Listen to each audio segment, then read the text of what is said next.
Salvete omnes. Let's continue with Virgil's Aeneid, Book 1. His acensa super iactatos aequore toto, Troas reliquias Danaum atque imitis Achilli, arcebat longe Latio, multosque per annus erabant acti fatis mari omnia circum, tantae molles erat Romanum condere gentem.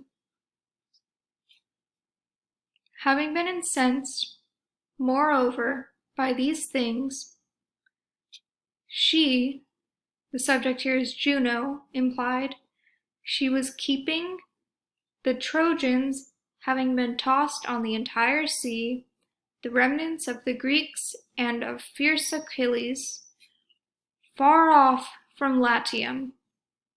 And through many years they were wandering, having been forced by the fates, over the entire sea, or over all the seas. It was of such a great effort to establish the Roman race. So this is talking about the continuation of Juno's wrath against the Trojans and Aeneas and her need to keep them away from Latium.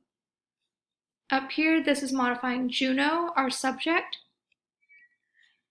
Here's ablative right here, having been incensed by these things.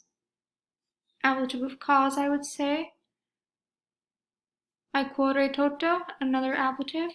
Iactatos goes with Troas. Danaorum, we have a synthesis here. I added in this or to show you how it is a syncopated word. It is genitive plural, the remnants of the Greeks and of savage Achilles. Through many years, here we have just a little fragment.